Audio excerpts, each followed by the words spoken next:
Mandibulise kuni bathandi bezemidlalo eMzantsi Afrika, ingakumbi kuni balandeli bebhola elikhulu ke laseMzantsi Afrika. Umbuzo ke uthi kutheni Kaizer Chiefs itshintshe indlela yokudlala yadlala i-3-4-3? Babuza ke abantu abaninzi. Siyibonile ke phaa izolo isebenzisa ama-wingbacks Kaizer Chiefs, isebenzisa upasi kaMarco noRefrosler as ama-followers ancedisa eku-attackeni njengama-wingbacks. I-defender phaa ngu-Inacio Miguel noZitha Quineka noBradley Cross.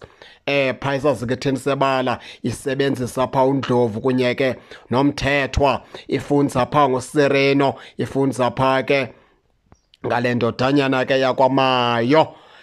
Umbuzo ke omileyo lapha uthi ingaba na kutheni Kaizer Chiefs sitshintshe indlela yokudlala yasebenzisa 3-4-3 amakhosi?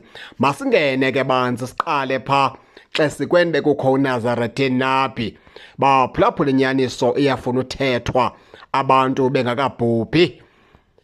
Kuyakubonakala ukuthi ke ngoku bayekile usebenzisa isystem kaNabi abaqeqeshi abakhoyo. Iya kulaa nto sasike sayithetha sathi ke ngela xesha uNabi ebebashiye bodwa wathatha ilivu bekungasebenzi bona bebeneziqu nje ebezihleli pha ebhentshini, umntu ebethumela phaa ischeme, ethumela instructions phaa ibe nguNabi. Kange kutshintshe kwanto ube kusetyenziswa esa scheme la system kaNabi. Uyabona ngokuzolo basibonakalisa into yokubana ke ngoku bayitshintshile yonke isystem kaNabi, baqale eyabo nakumonakalo. Ndinibalele, awukwazi uthi udlala neMoromo Gallants esokola ekuwineni games nayo esebunzimeni usogqiba usebenzisa ii-defenders ezi-8 ematchini.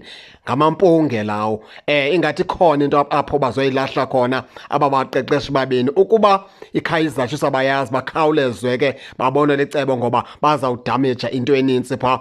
Awunodlalisa uMarco umdlalisa noBradley Cross ngexesha eli-1 ematchini. Ngumbuzo nje oqala lo. Ufaka uRefrosler, ufaka uQuineka, ufaka uMiguel. Uphinde futhi esiswini ufaka uNdlovu, ufaka uMthethwa, abantu abadlala ibhola eyi-1 bobabini.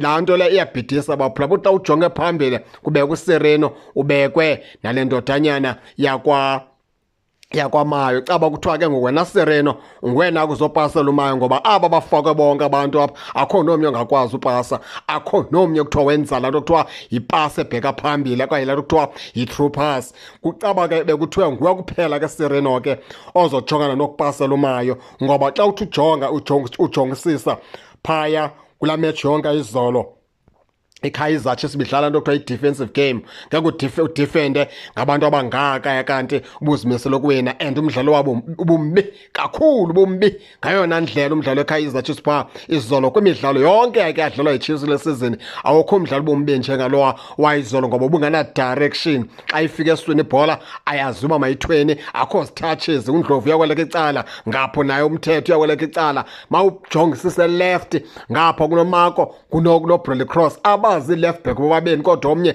uphushiwe wenziwe i-wing back. Isizathu saloo nto asisazi, ngoba xa ebefuna aba baqeqeshi bebefuna umntu ozodlalela uMayo ibhola ngebefake uMduduzi Shabalala, bafaka ulaa nto uzala le nkwankwanyana yakwaDuba, bafaka ke noSereno, basogqiba babeke uLilepo, basogqiba bathathe ke ngoku le ndodanyana kwamayo bayibeke njengestriker xa bebefuna ke uba afumana abantu abazompasela ibhola. Izapha eswini babeke uCele kuphela, bambeke ngaphandle uMthethwa, bambeke ngaphandle uNdlovu, ngoba laa match ayizolo ibingekho kwanzima, ibingafuni kwalaa nto kuthiwa i-defensive midfielder, ibifuna abantu abanengqondo abazodlala ibhola, bapasa ibhola. Nangoku kuthe kusongena uCele kule mizuzu iyi-10 begqiba ungena ngayo zaqhamuka iipasi ezithile phaa, into ethetha ukuthi ibidinga abantu abazopasa iKaizer Chiefs, yaye abantu abazodifenda. Xa uzofaka abantu abazodifenda udlale neMoromo Gallants uyiKaizer Chiefs, ixelela ntoni loo nto ngetimu engangeKaizer Chiefs ezofaka i-defensive midfielder ezimbini idlale neMoromo Gallants? Xa ubeka phi xa kuthi idlale neSundowns or idlale nePirates?